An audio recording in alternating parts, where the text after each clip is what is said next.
morning, everybody. Welcome back to work. Welcome to the Monday edition of GAI Insights Daily News Briefing, where we will give you all the information you need to know about GenAI news and let you know if you actually need to pay attention to it or not. We rate it as essential, important, or optional, and then we publish it in our newsletter, which hopefully you're a subscriber to. If not, we will let you know how to do so. And we will kick off right now with our first article of the day. Ankaj, get us started. Thanks, David. So the first one that we have for today comes from the Wall Street Journal, and it talks about whether it's time for AI to start making money for businesses. All right, let's kick off here with, actually I had assigned this to Ludo, who is not joining. So who would like to jump in on this one? I'll start and throw it out. I think this is optional. I find this is clickbait selling to the anti-AI emotional crowd.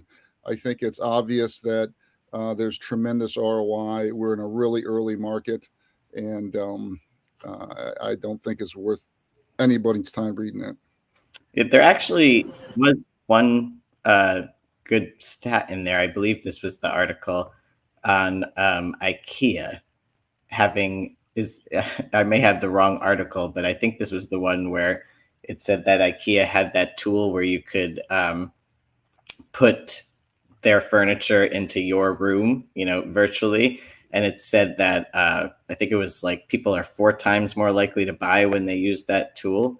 So even though the headline was kind of questioning whether GenAI could make a difference, it did then give a few cases where it could.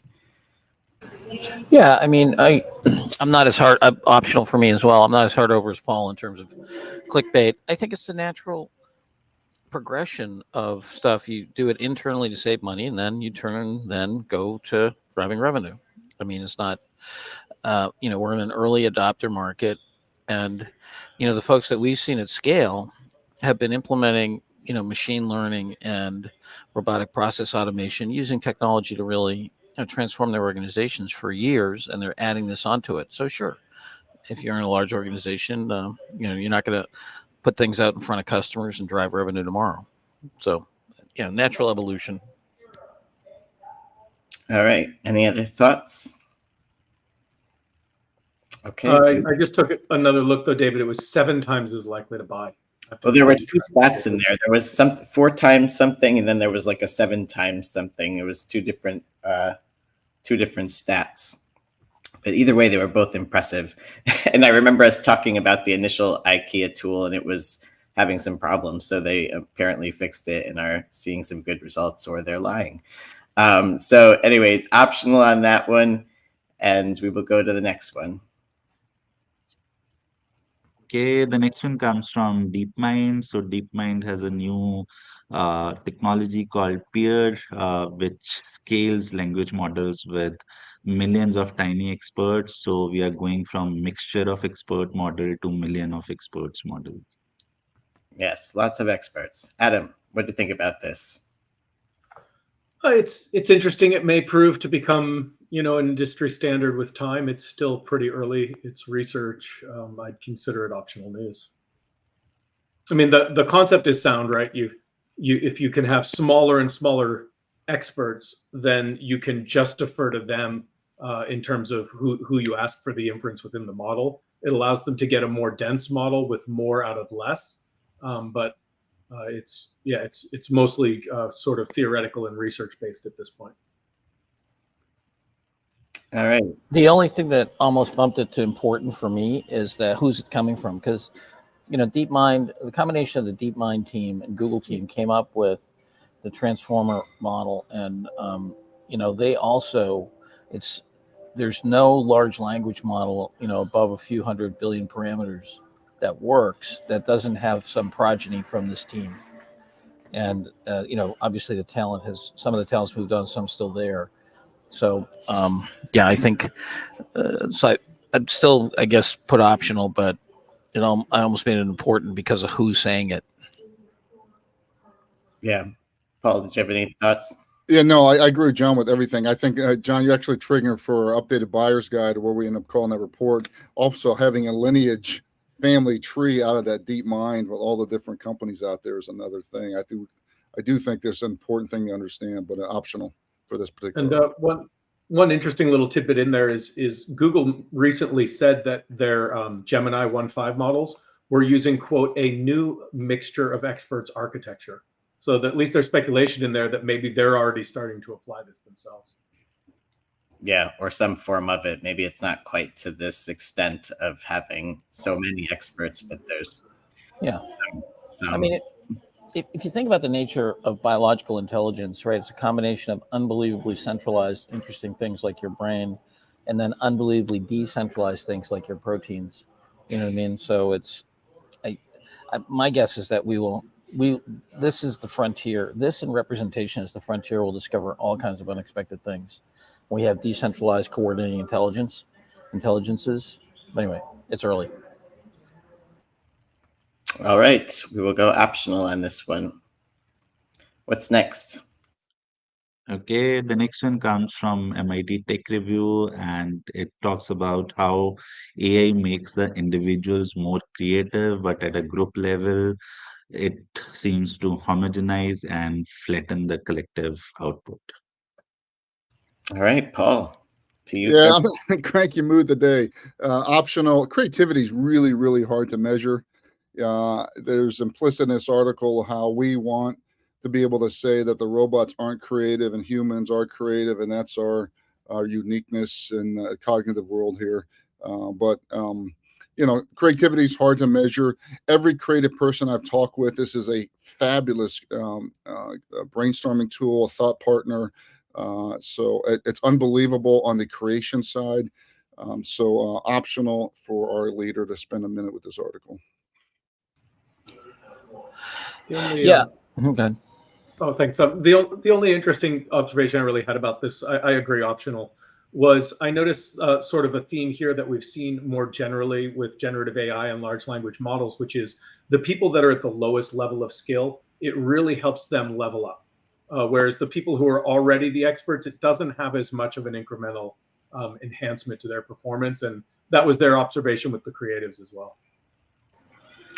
Yeah, it's interesting. You know, there's a long tradition of group decision support systems research, and the biggest finding is relatively intuitive, which is the facilitator of the group has most of the variance. So I'd be really curious, how they manage that variable.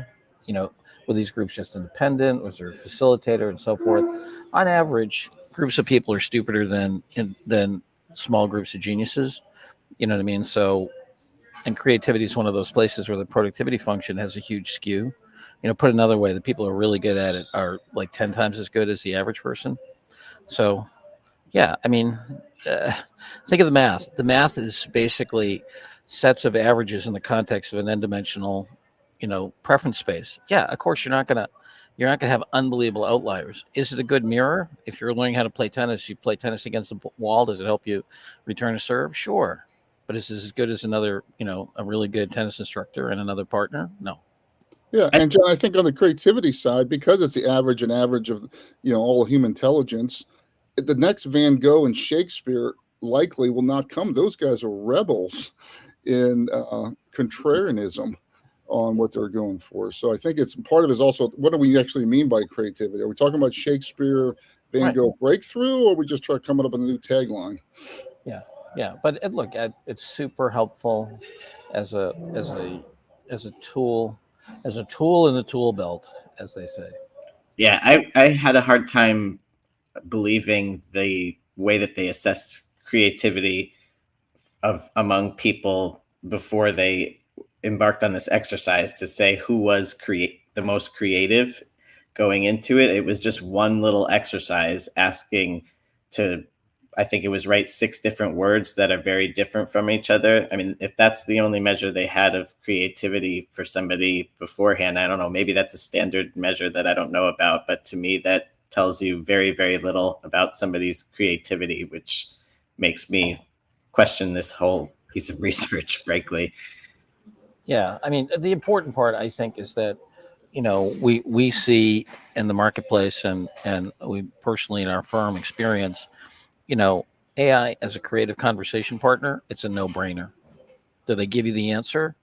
Sometimes, not often. Yeah. All right. So we're going optional on this one as well.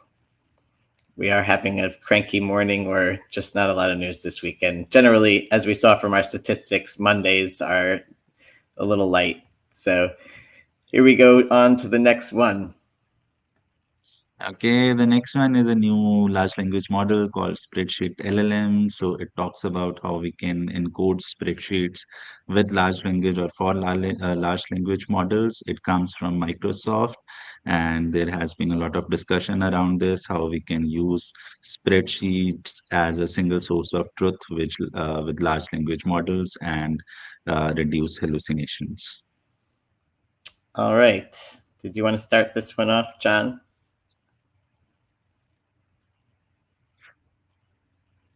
You're on. Yeah, sure. Yes. Yeah. I mean, look, I think it's amazing. I have the good fortune of knowing the guy who invented the spreadsheet. Turns out that Dan Bricklin and Bob Frankston invented it, and it turns out that Dan thought of spreadsheets as a cell-based programming language that happened to start in the representation of a spreadsheet. So it turns out that over half the info in spreadsheets is not numeric.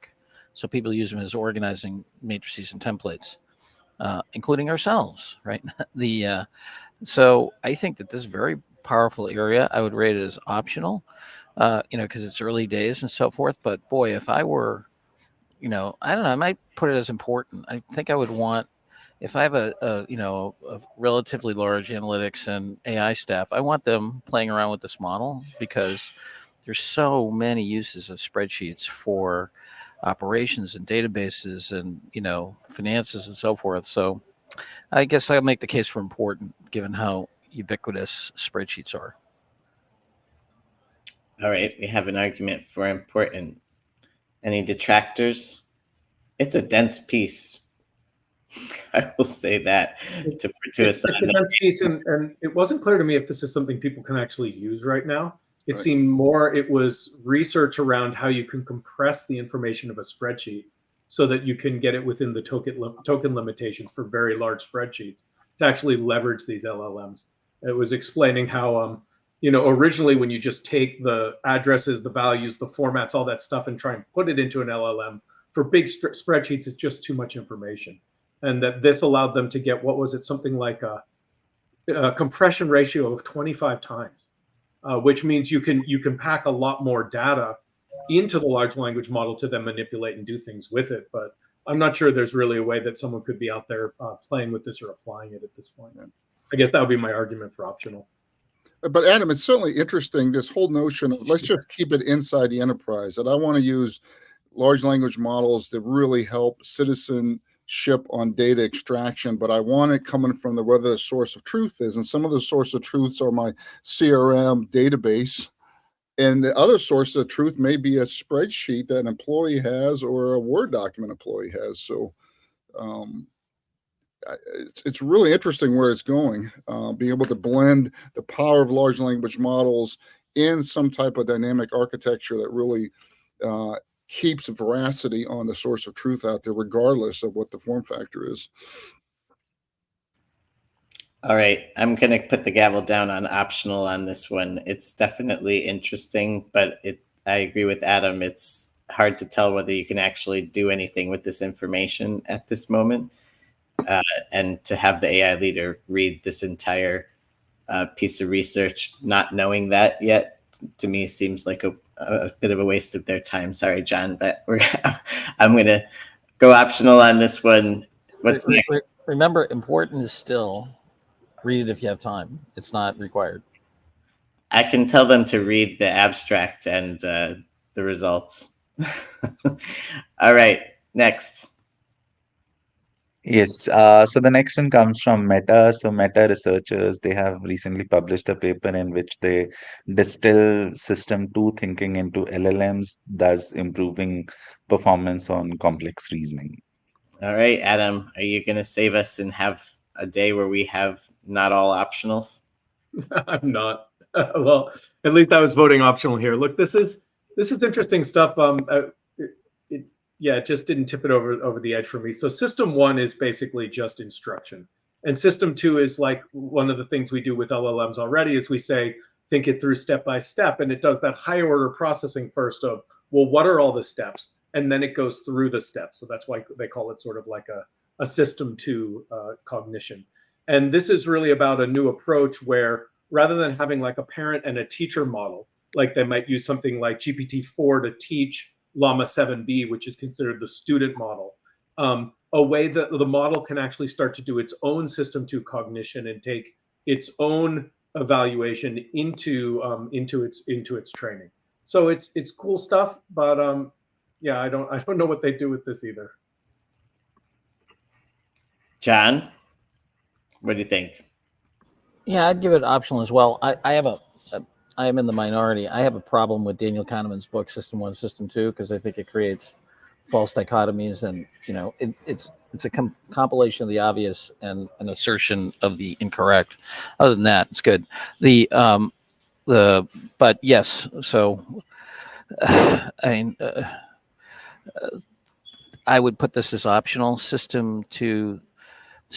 All systems have some implicit planning in them, and so this notion of any system, especially computer systems, have that if you just think about how they work. So is this a distinction in variables and speed that they're calling system 2, which is what I think it is? You know what I mean? So optional, a distinction without a difference. And our friend Chris Brock agrees with you on your assessment of system 1 and system 2 thinking, John. All right, I guess we're going optional on this one as well. I think that's all we have for today. So it's a fully optional day, which I guess is okay. It's summer. Let's give people a bit of a break, a little breather. David, are you kidding? This is our highest use. We get people to. There's nothing more important than telling people what they can ignore. Yeah, David, our AI leaders have been begging for an all-optional day for a year and a half. So this is exciting. All right. Well, here it is. We've given it to them. So, Paul, do we have a learning lab tonight, and do we have a topic? We do. Very exciting learning lab tonight. The CEO of a startup called Swirl is going to talk about how to do RAG, retrieved augmented generation, without a vector database. So lots of debates on if you have to have vectorized all your data to get value of that or not. He's got his team that's spending time on it and has some interesting insights. And join us at 7 p.m. Eastern, 4 p.m. Pacific, and you can sign up through Meetup, and it's a free Zoom call. Very good. All right. Sign up for that, and also sign up for our our newsletter. If you haven't already, you can find a link wherever you entered into this briefing. And we will see everybody tomorrow. Hopefully we'll have a full day of all essentials to make up for today of all optionals so that we don't let the AI leader off the hook. Have a good day, everybody.